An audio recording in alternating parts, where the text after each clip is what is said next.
Good evening and welcome to tonight's webinar on festival song entry. We have all of the attendees in listen-only mode. There are 20-some of you expected this evening, so it's going to be much easier to manage this if folks type in their questions as we go. So we encourage you to do that just as we're talking, and you have questions, just go ahead and type them in on your screen, and we'll get them answered as we work through here. So a question from Liz, is she supposed to be seeing any images? Liz, you should be seeing a screen that says festival, basically the festival logo. Oh, and now your two lovely presenters is up.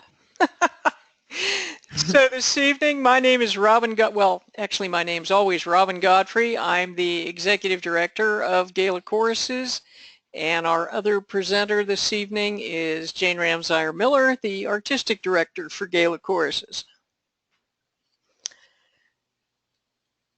What we thought we would do this evening as we're getting started is run a couple of poll questions so we can learn a little bit more about what choruses we have on the line this evening and what roles you play in your choruses. So Jane, would you go ahead and run those? Yes, our first poll is asking what your role is in your chorus, just to give us a chance for kind of who's on the call.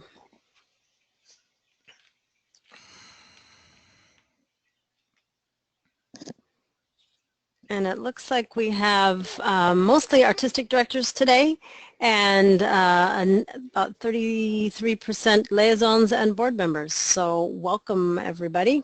Glad to have you here. Our next question is, we're interested to know kind of the size of your chorus to help us think about how many people you'll be bringing and some of the issues that you might be dealing with.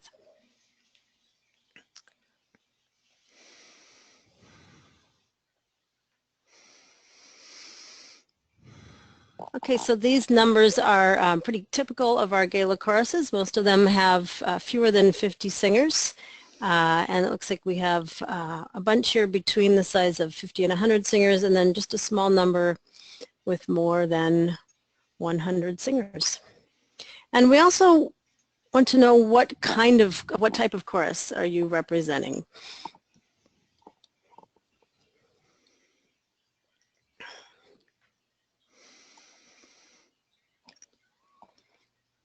Interesting.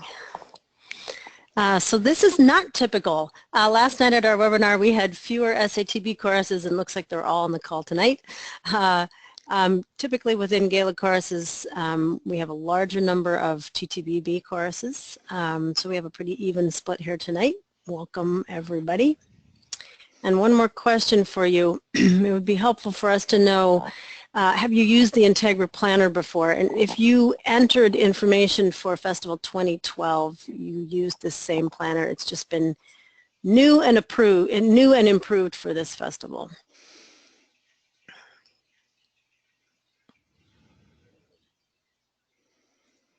So it looks like we have about, wow, exactly an even split. All right. Thank you, everybody. Okay. With that as background then. And Robin, I'm just going to butt in here because I'm seeing a few people joined late. Just to let you know, we have your microphones muted because there are people on this call. So if you have questions, you can type them and we will respond that way. So our goals for the webinar this evening are to provide information for you on entering your song information into the Integra system. It will be used, that's the source of data that gets pulled up into the Festival mobile phone app. It will be providing complete schedules and song lists. It is also the source of the song list information that will be in the printed program, and it is also where we are documenting copyright compliance.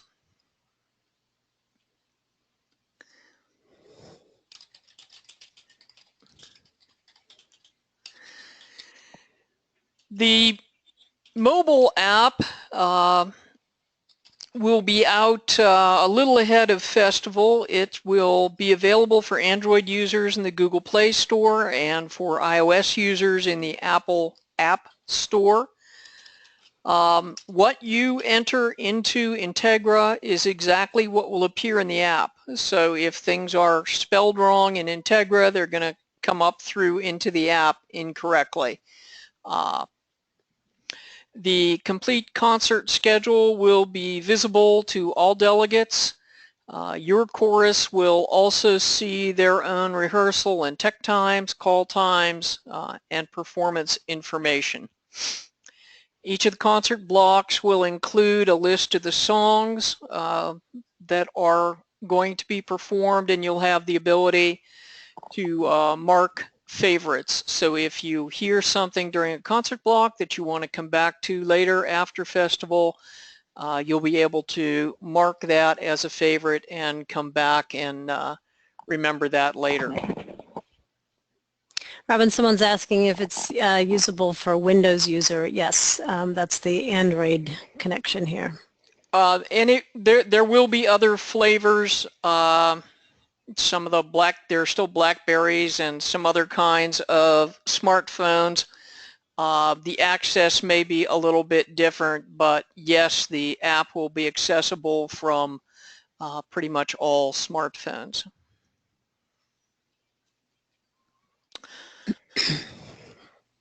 There is an emphasis at Festival 2016 on copyright compliance.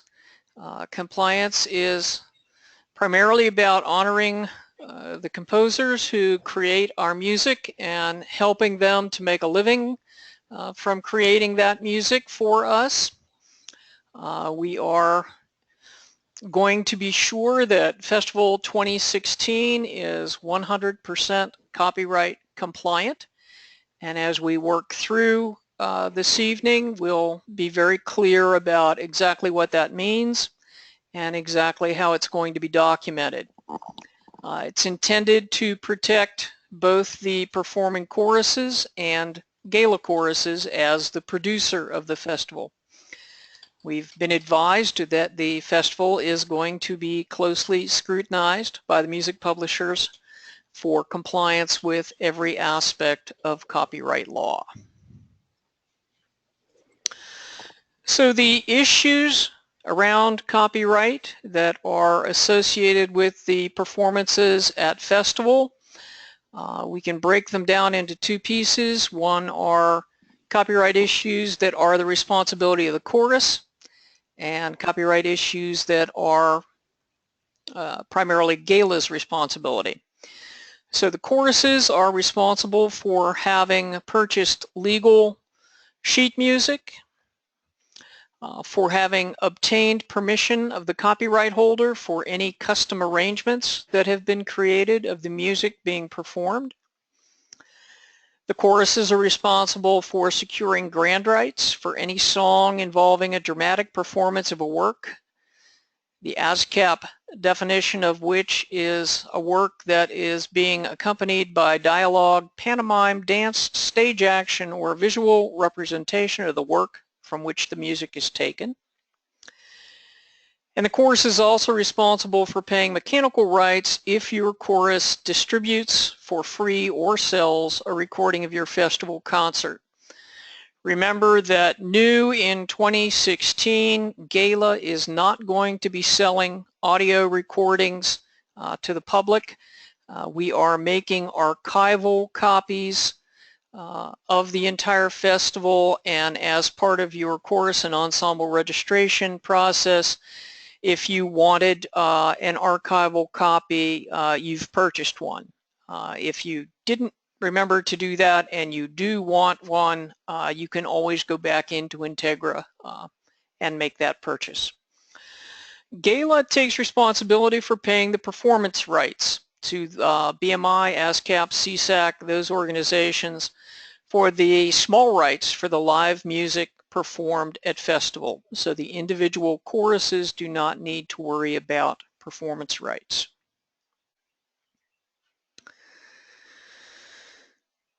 As you enter your song lists for your festival performance into the Integra Planner, there will be questions to answer regarding the source of the sheet music, whether the song has been arranged, and whether the presentation of the song involves the type of dramatic elements that could cause grand rights to be required.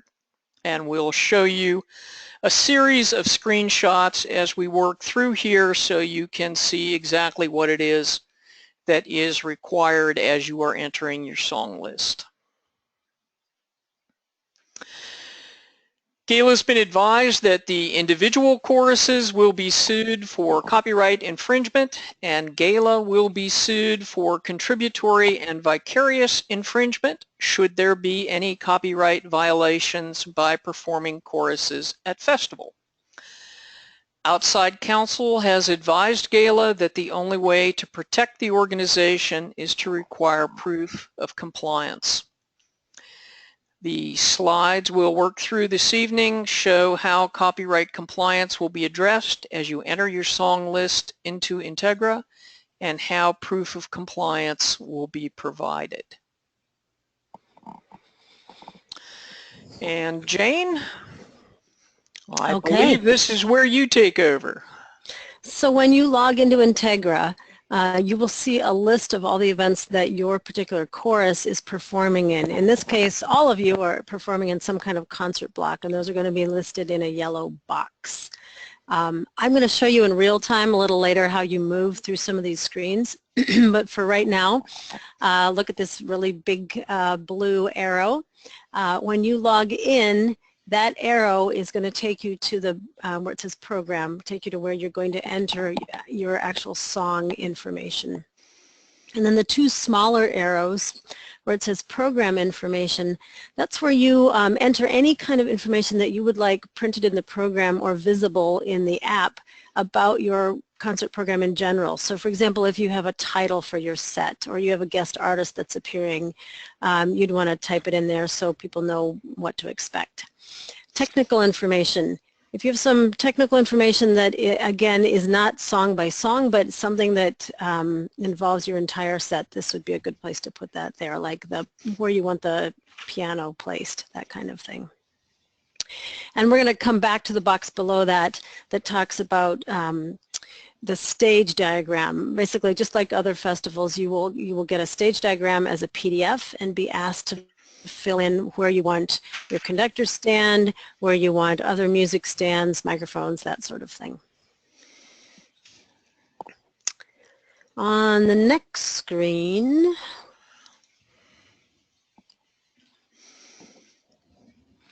once you click on that program button, it's going to take you into this listing, and you're looking for a green button that says Add Song.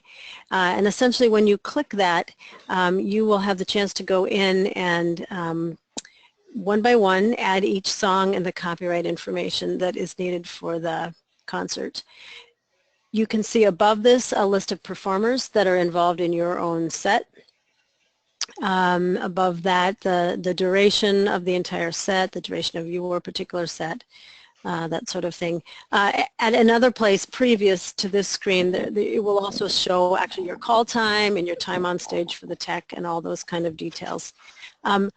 So if you're an artistic director, you will get that information. If you are a singer, you will also get that information. So it's a nice way to make sure everybody in your chorus has the same information. So now on the next screen, once you've clicked on that green button, this is where you start entering songs. So I put my first song in. The title is When Thunder Comes, and I listed it as a song because it is. We also, however, want you to list things that are not songs. So for example, an introduction, a spoken introduction, or some kind of event that's going to take time on stage. And underneath that, you put in the actual time. The button underneath the time toggle is really important. It says publish, and basically that tells us whether you want that information to be public in the app or not. So for example, I want all my songs to be public, so I have clicked that or checked that box. But if I were doing an introduction, I don't want that to necessarily show up. I just want the stage managers to see that. In that case, you would not click that button, so it's not published.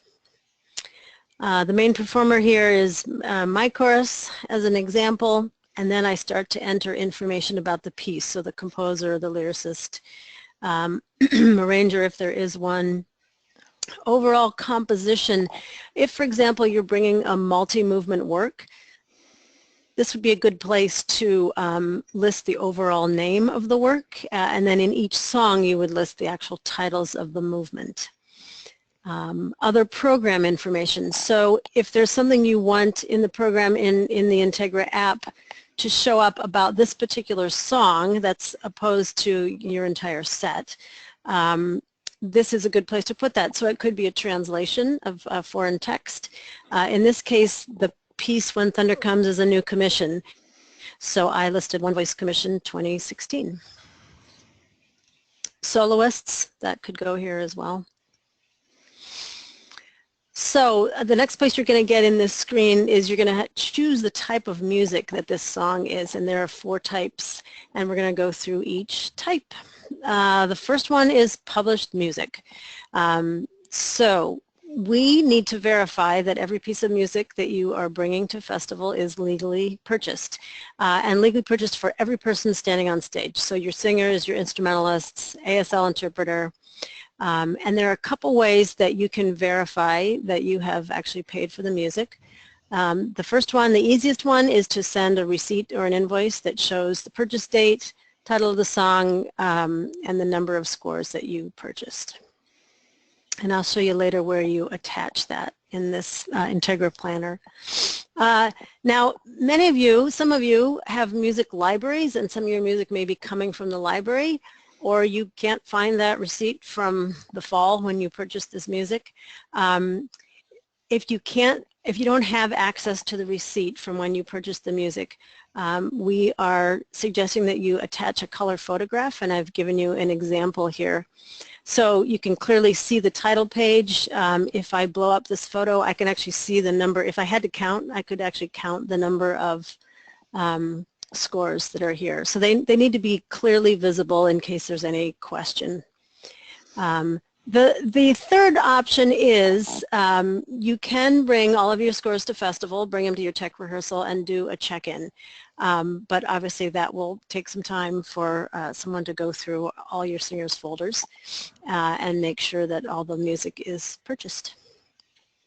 So once you have chosen the type, then you will fill out the publisher and the catalog number. We've been doing this for probably 3 or 4 festivals. It's a great way for, this information is published in the app. It's a great way for people who want to order that piece of music to know exactly where to get it. Copyright contact, and then you will be asked to list the number of scores that you purchased. We have a question, what if your singers are going to be memorizing their music? They obviously won't be bringing their folders. In that case, go with the photograph option. We can't allow a song to be performed at festival if we don't have proof that you have legal sheet music for it. So our best option is going to be provide the invoice from when you purchase the sheet music. If you don't have that, then the photographic option is the next best choice we've got. The next type of music, we're going to get to commissioned music, so that's coming up here. The next type of music that you can choose from here is a manuscript or an unpublished score. And again, we just need need to verify that you have permission from that copyright holder to print those scores and bring them to festival, perform them at festival. If you commissioned a piece of music, your commission contract probably has that has that agreement in it, so you can attach that agreement as your verification. Otherwise, if you're using some other kind of unpublished manuscript, just request a letter from the copyright holder. And I will show you what that looks like on the next screen. We just gave you an example. We do ask if you've commissioned something that you include verification that the lyrics of that song also you have copyright permission for, or they are in the public domain. So this is what the letter looks like, and you don't need to use this letter, but something like it. The important thing is that whatever you're sending us verifies that the copyright holder, that the person giving you permission actually is the copyright holder, that they haven't assigned their rights to someone else, and that they give you permission to print scores and perform at festival. Question. Go ahead, Jane. Yep. Well, if for some reason, if you're adding choreography or movement or some kind of spoken dialogue to a piece of music that might verge into grand rights, you should also, just as a caution, have that person waive grand rights for that. And we're going to come back to grand rights a little bit later, talk about them a little more. We have a question: should the number of copies match the number of singers attending festival or the total number of singers in the chorus? GALA is protected so long as there is evidence that there are legally purchased scores for everyone performing at festival. But your chorus is only protected if you can prove that you have legal copies for all of your singers. So I would strongly recommend that you be able to demonstrate that you have legal scores for all of your singers.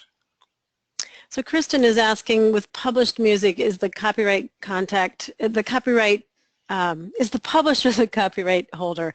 Typically, yes. And in fact, back at that screen, if it's a published piece of music, we just ask for the copyright date and the publisher. So you'll be, if you're buying published music, that's the easiest thing to verify. So the next kind of music that you might be bringing is a custom arrangement. And this is a drop-down menu, so you're just going to choose one of these four.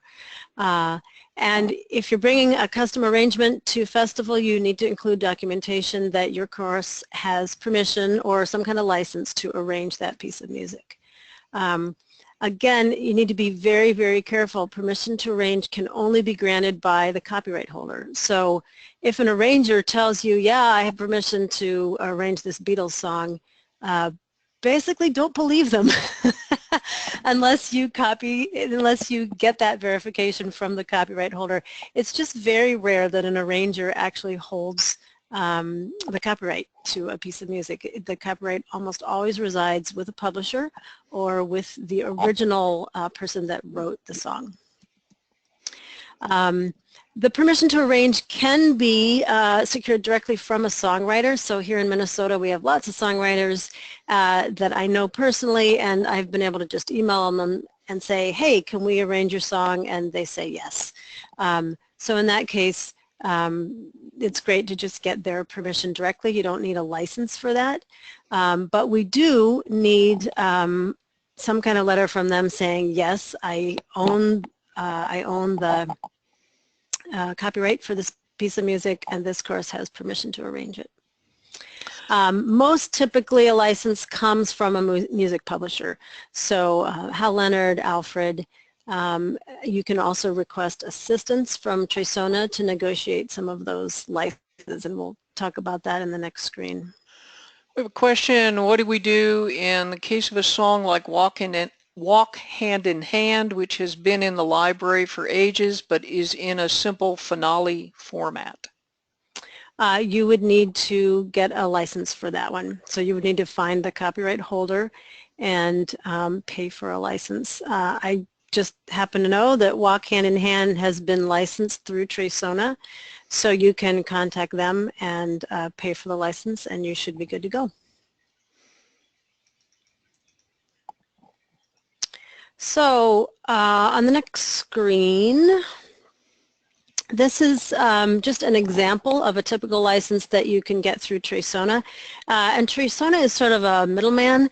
They're negotiating between the publisher and choruses. In this case, this particular license was only a year long and it ended in November 2015. So it is not a valid license to bring to festival. However, I happen to know that this chorus has already gone back to Tresona and paid a license fee again so that they can bring this piece to festival. You may also have a license, whoops, I think we went to Robin, from a publisher, in this case Hal Leonard. Hal Leonard's licenses don't typically have expiration dates, but Hal Leonard's licenses have a limited number of copies that can be made, so you pay per copy. So the important thing is whatever you're uploading, make sure you're reading the fine print, and in this case that you have actually paid for enough copies to cover your chorus.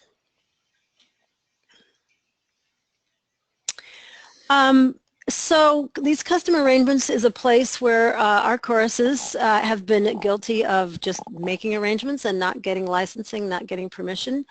So we are going to be very, very careful in this area to protect your own liability as a chorus and for GALA choruses.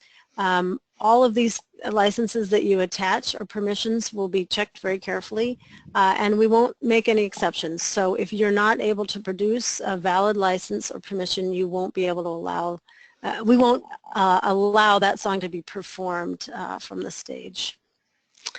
And just a couple tips here. Permission to arrange does not actually give your chorus permission to record a song. Make sure that you understand that. You need a mechanical license for the recording.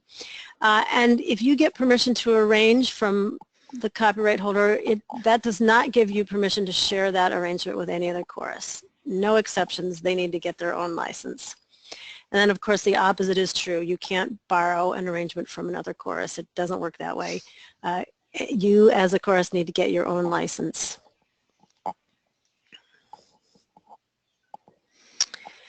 The fourth kind of music that you might be bringing to festival is music that's in the public domain.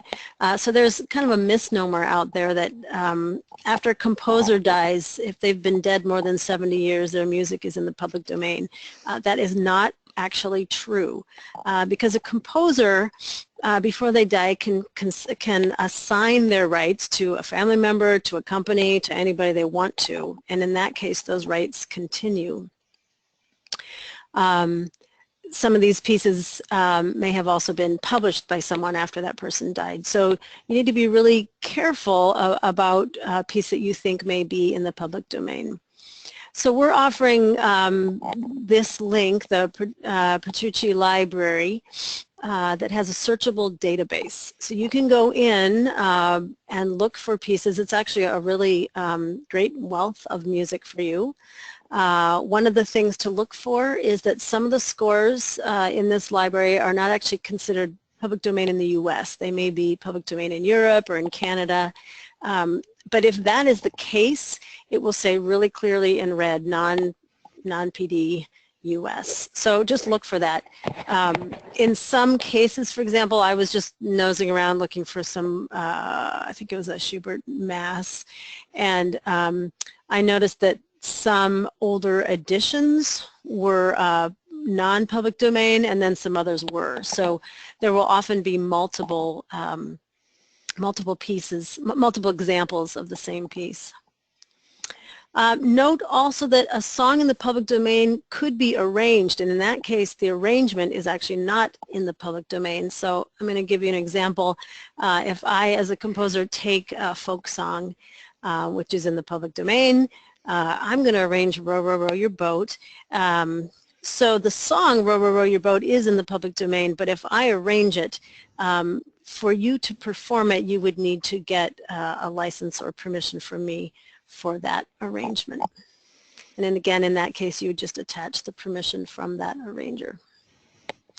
Under the type of music, we've asked you to just explain in a narrative form how you determined that this piece is in the public domain.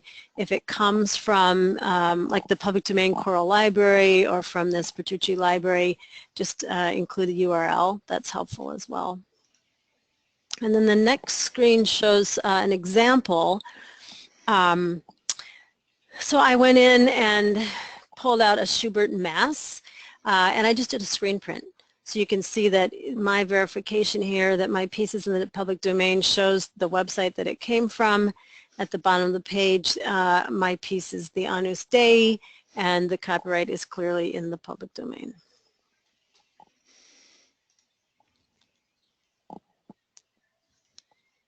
Robin, I'm tossing this back to you. Okay.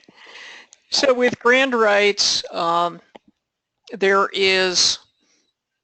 was never tremendous clarity around grand rights, and it's getting worse. The definition I think most of us have tried to follow had come from ASCAP, where they talked about the use of music in a theatrical environment, including costuming, choreography, sets, other dramatic elements that attempted to mimic the original production from which the song was taken, or using the song as part of an overall story or dramatic narrative.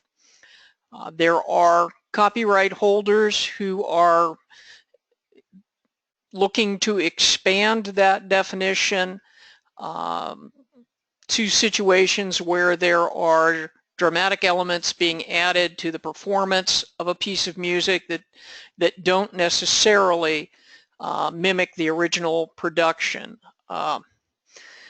Our guidance is that if you are in doubt about whether a particular element that you're planning requires anything beyond the small rights that are granted by the performance rights organizations, BMI and ASCAP, please contact the copyright holder directly or work through Tresona to get clarification of whether any further type of licensing or permission is required. So what you're going to see in Integra is a box that looks like this. Are you adding any dramatic elements to the song that attempt to mimic the original production from which the song is taken, or are you using the song as part of an overall story or dramatic narrative? If you tick that box yes, then you're going to get a request to attach your signed grand rights license for the performance, or if you've gone back to the copyright holder and they've sent you back something that said we don't think that anything else is required, then just go ahead and attach that.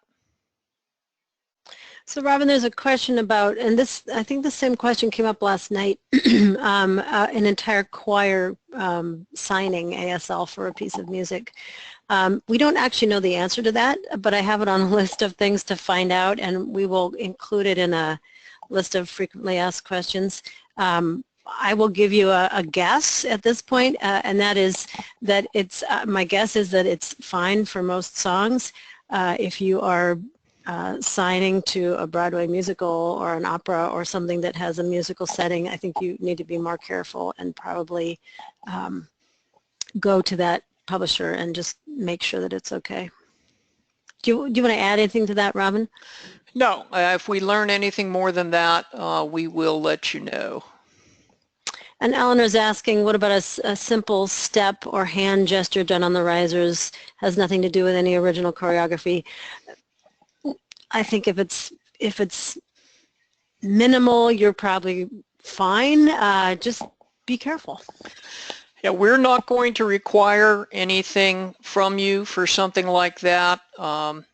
We would suggest for your own protection, if you think there's any doubt, ask the copyright holder, but we are not requiring anything from you so long as it does not involve, dancers down front doing something that mimics the original production. Cindy's asking about Show Tune Showdown. Yes, there will be dancing, there will be movement. Yes, we will need to get grand rights. And we'll help, GALA will help you sort of talk through that and how that works. Okay.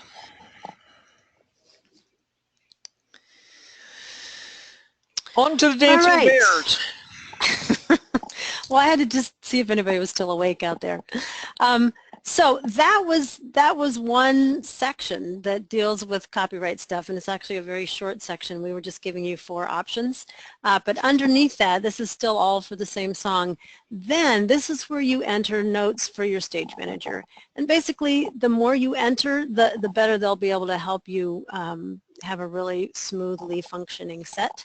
So in this case, my commissioned piece, I have dancing bears in costume. The props are umbrellas for each bear, so the stage people need to know that they need a table back there for my umbrellas. I'm going to perform with piano and a drum kit, which is provided on stage. I mean, it will be wheeled onto stage. Under the instruments, we need to know if there are any additional instruments that you are bringing into your set, and particularly whether they need to be mic'd. And if they need to be mic'd, do you need a standard mic or a direct input? So again, if you can put lots of detail in for every song, it's going to help your stage manager set up your amplification much more quickly. Same thing for solos. Clarify whether you want those mic'd or not for each individual song. Just a little note back to instruments, a reminder that moving the piano or bringing in instruments, setting them up, getting the mics ready, that all comes out of your precious 30-minute time. So be very judicious and make sure if you're bringing instruments that you have a plan and that they can be set up really quickly so that most of your set time is spent singing great music and not getting the sound to work. Other info is just anything else that the stage managers might need to know. So in this case, my dancing bears are going to be down in front of the risers. My singers are going to be on the risers. It's going to be a great set. I know you can't wait to see my dancing bears. This is probably also a good place to mention, Jane, what it is that is available in terms of solo mics. Because I think we had a group show up in Denver wanting 40 headset mics, and it was like, no, that's just not going to happen. Oh, yeah, that's a problem. So let's make sure we're clear about what it is that's available. Right. So there are headset mics. You know, the number is like 4 to 6. I'm sorry. I think it's 6 to 8. But again, I'm just going to make that note here because I'm not sure that got added. We will put a document on the website that shows you exactly how many mics you have access to. On stage, there will already be a drum kit. There will be a bass amp that you can plug into, but not the bass. Those will be on a cart and moved on stage for any chorus that needs them. Other than that, you need to rent or bring any other instruments that you're using. Okay, what's next here? File attachments. Woohoo! So what I recommend in terms of the way the system works is that you just go through and enter all of your song information first. And you don't have to actually have it accessible right at one moment. You can go in tonight and start entering what you have and save everything and come back at any time and keep entering. But once you have saved the basic information for a song, then you can start uploading your file verifications. So again, tip number 1, enter your song list first, then go back and attach the copyright verification. So at the very, very bottom of each screen for each song is the screen box where it says upload files, and you'll just click on that or drag your files into that. If you click on the green view button, that's just a good way when you're all done to make sure that you have attached the right documents. You can, of course, delete them with the red button. This happens to be the very first song that is going to be in my concert set. So I have, in terms of copyright compliance, I've attached my commissioning contract, which shows that I have permission to perform the song and that the lyrics are legit. and we ask that you attach your stage diagram. Again, that's where you've marked where you want mics, where you want a conductor stand, that sort of thing. Attach that to your very first song, just so it's up top for the stage managers. And just to make sure we're clear here, it's not just a suggestion that you enter your song list first and hit save and then go back and start attaching things. Integra will only work that way. So until you have saved, it won't let you start uploading files. So just so you don't end up frustrated because you had all your stuff together as you were entering your first song and you started trying to upload files, it won't let you do that until you have entered your songs, hit save, and then you can go back and start attaching copyright verification. Yep. Good. And whoops. There we go. Okay, so I have now hit this green button a bunch of times and I have added all of my songs in there. You will see there's some little white X's. I have also entered anytime I'm speaking or somebody is speaking or something's happening. So right after the first song I'm doing a spoken intro and I've put 24 seconds in there, even though hopefully I won't talk that long. I also put somewhere here some time to move the piano, even though I'm not actually going to move the piano, but if you are, make sure you're planning for that time and it's coming out of this set time. You will see, sorry, back to the green check marks and the X's, so you can clearly see which ones are published, meaning those are the ones that everybody's going to see, versus the X's, which are only your stage manager will see those little instructions. Under duration, it will tally it up for you. My total duration at the blue arrow is 24 minutes and 51 seconds. I'm being a little conservative because my chorus got right on the edge last time of almost going over. Even though I had timed everything very carefully. It's amazing how much time applause takes, just sort of unexpected things.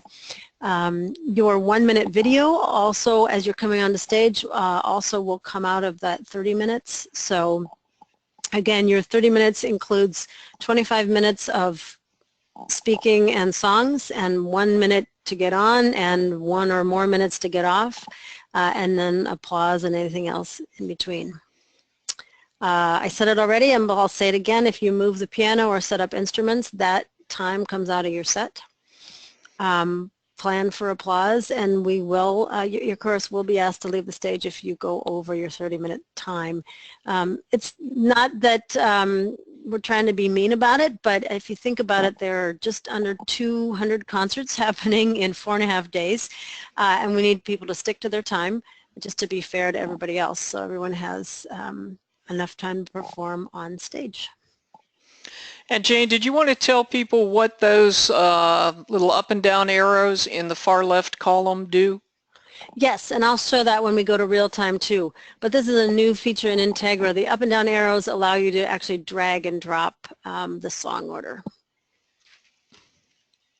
Okay, I think this last box is where you see what the approval status is on that song.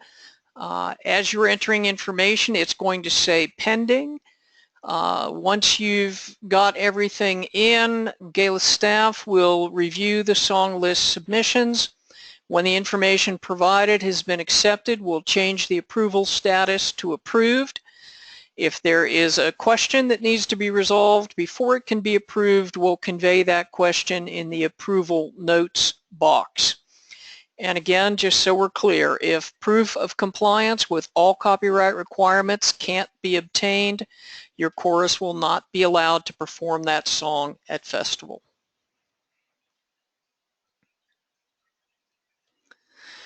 Jane, I think this is where we switch over and Okay.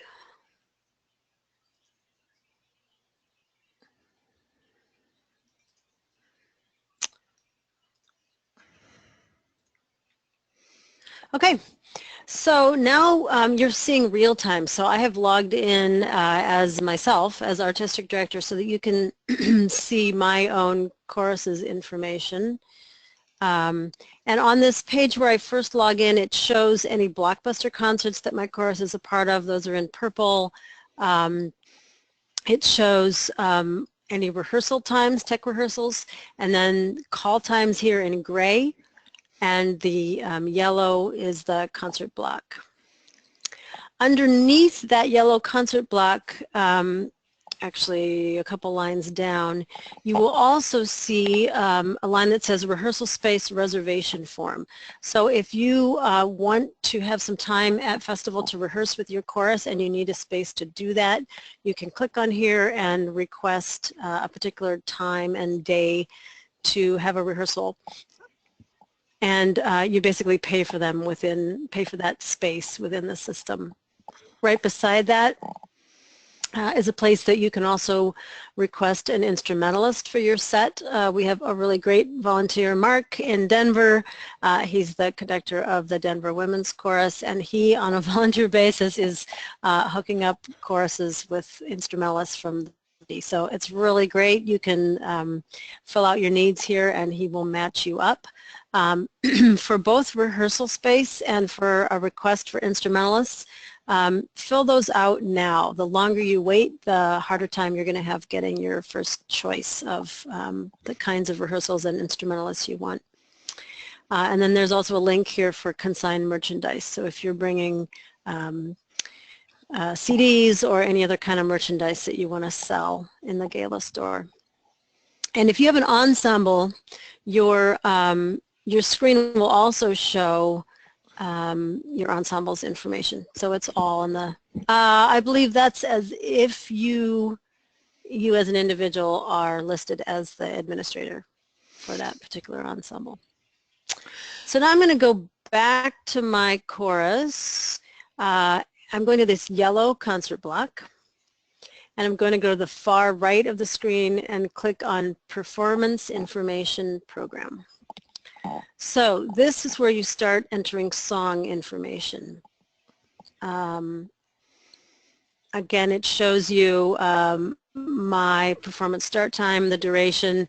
This is the place where I'm listing some general program information. So I listed the title of my set and some of the guests that I'm bringing along to perform in the concert.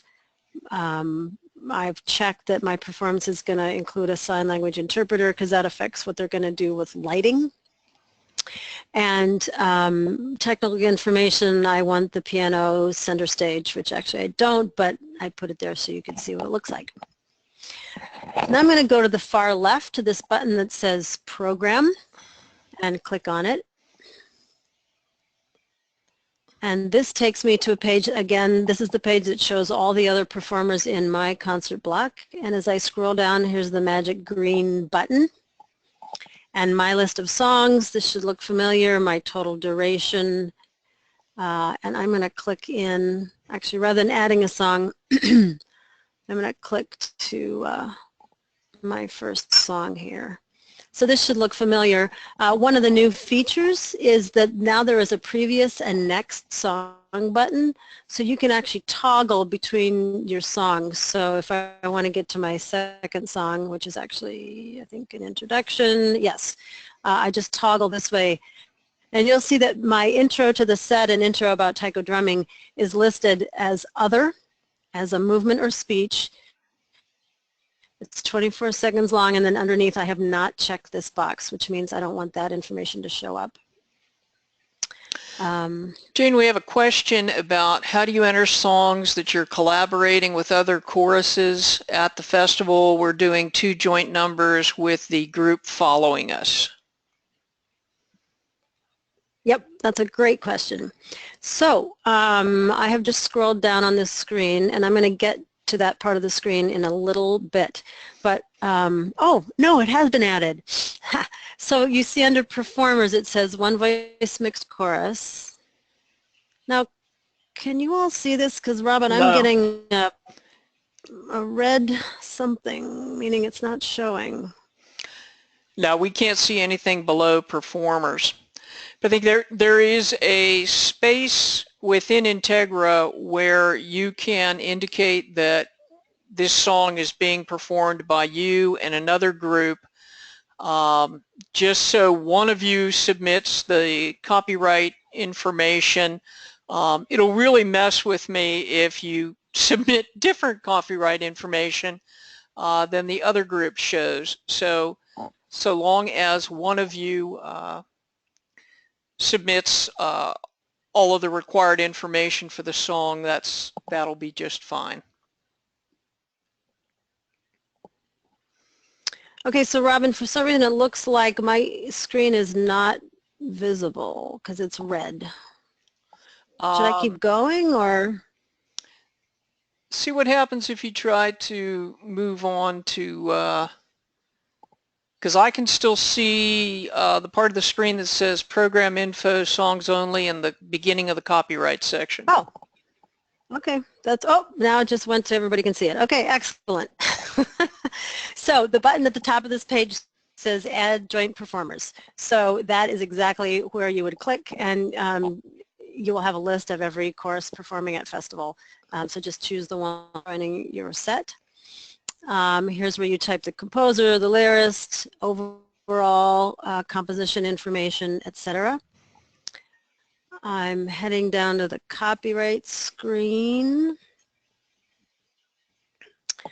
So here is where I have chosen an unpublished manuscript and added information about the composer and that person's contact information, and clicked on the button that says our chorus has permission from the copyright holder to print and perform.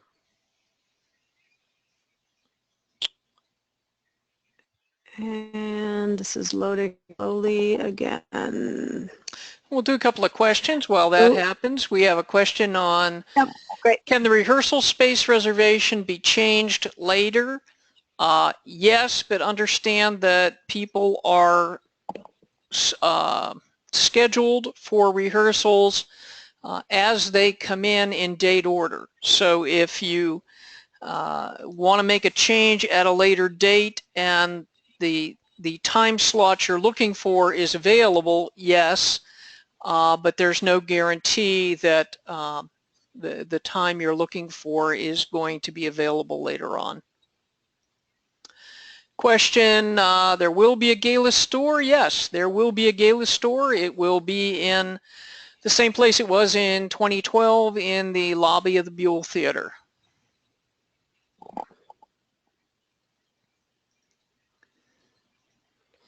So the last part of this screen just shows again my dancing bears and the kind of instruments that I'm bringing. And then at the bottom of this page lists song copyright approval. So that's where you will be able to see whether the files that you've uploaded have been approved or not. If they haven't been, there will be notes there saying this is why, and you will have a chance to get that information corrected. However, we need that corrected, Robin, by these forms are due by May 1. And if something isn't right, I think the last date to change it you said was May 15. Is that right? Yeah, we're going to be trying to get all of these cleared certainly within May. The last access we will have to the hard copy printed program will be about May 15th. So Great. If there are changes made after that, they will not be correct in the hard copy program. We have a question about, can you make your own arrangements for rehearsal space? Absolutely. You cannot access meeting rooms in the hotels in the block. In general, they will come to GALA and ask, we control the meeting room space under our hotel contracts. So generally, if you go to the hotel directly, they'll come back to us. But if you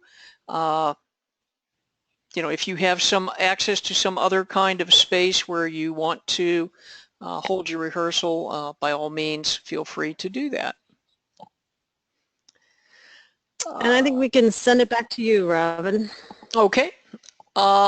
Question, do you have to enter in songs that you're singing in a blockbuster? Yes. Yes, you do. So that's where you would just go into that space. Whoever is the producer of that blockbuster will put them in the right order and that sort of thing, but you will need to enter those songs and verify that you have permission to perform them.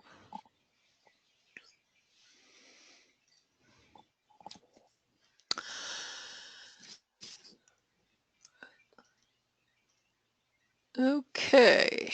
Then the last section has to do with the course introductory videos. And again, remembering that for this festival, rather than having someone on stage reading off introductions as your chorus is coming on stage, you are submitting a 1-minute video that will be playing on screens in the hall while you're coming on stage.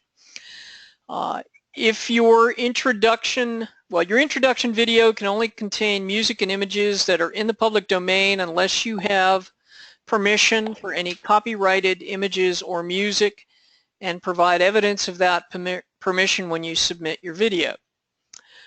These are Robin, we can't see your screen. There we go. Got it. These are basically synchronization rights that you need to be able to either have recorded music or video of your chorus singing a copyrighted piece of music in something like this.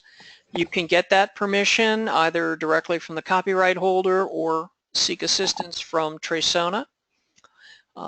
If you want to use music in your video without needing to get a sync license, you might choose to use something that you've commissioned as long as you have rights from the composer to use the work in that way. And there are some other places that you can go that just require being given credit with no requirement for a license. Jane, you want to describe what Creative Commons is? Yes, there are a bunch of websites out there where composers have created songs, particularly for movies and video. I mean, other uses too, but they essentially allow free use of them as long as they are credited as the composer. And there are some really fun websites, so you can choose by mood, by genre, by length of little clip that you need. And those links will also be with a help document on the same page where this webinar lives. Just making it clear that having the rights to perform or record a song does not give you the right to use it in a video. That is a different type of license. We've set up a template similar to the one we looked at earlier to request performance to use a copyrighted song in a video. So if you need to go back to the copyright holder, this is some text that you might choose to use that makes it clear that you have permission to include either a performance or a recording of that song in a video that you're using to introduce yourselves.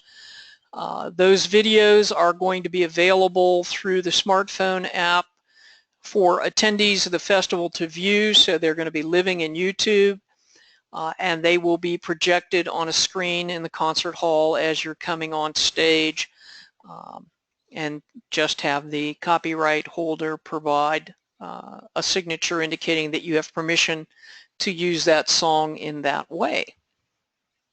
So Joseph is asking, is it too late to submit the video? No, you're not the only one that's a little late. So we are still getting videos in the next couple of weeks, partly because it's taking people a while to figure out this copyright stuff. And Liz is asking, we're all shooting original video footage, no music, recording your own voiceover. Fabulous, you are so set.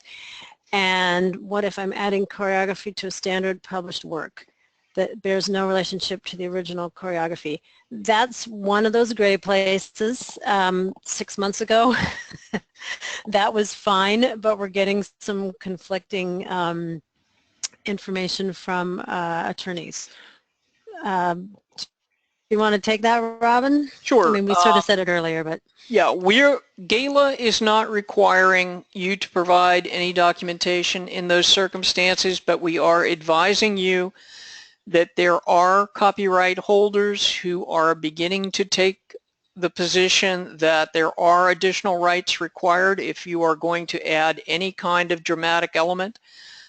So for your own protection, we would suggest that you ask the copyright holder, but we are not making it a requirement for festival.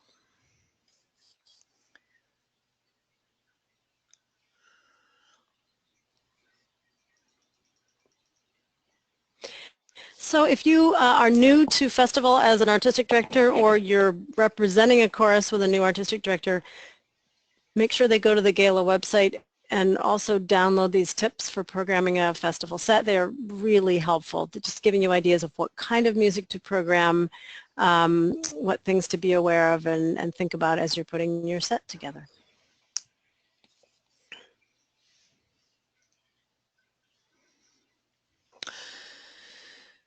And just some dates as we work through the last 90 days here before festival.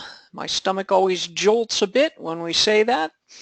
The video introductions, we're due on April 2nd, but again, we are giving people a couple of more weeks here. We really need them in by the middle of April so that we can get through them and make sure that if there are any copyright issues to be resolved, we've got those taken care of.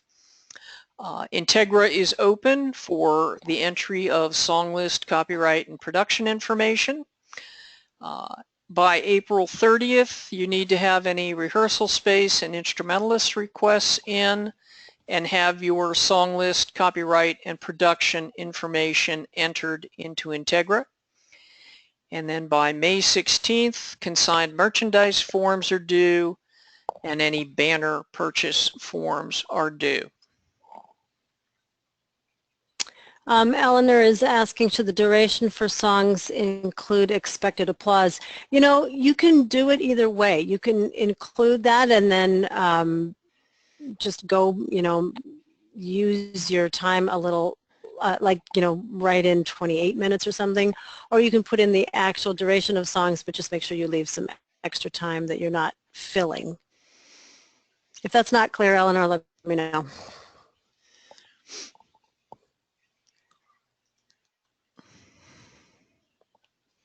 Oh, it's clear. That's good. So if you have other questions, this webinar will be available. You can go back and listen to it or send it to someone else in your chorus if they are helping to enter this information. And I had mentioned a frequently asked questions page, which I thought I would have done today, and I don't. But it will be up on the website very, very soon. So we'll get that out to you. You'll find all of these things within the festival section of the website. There's a tab called Informational Webinars. All of the webinars we've done are there. The slides are there. The recordings are there. And we'll have this stuff up within the next couple of days. So if there are any questions that occur to you later that you didn't get a chance to ask this evening, by all means, just send them to either Jane or I, and we'll get you an answer. We are really looking forward to seeing everybody in Denver, and thank you for joining us this evening. See you there.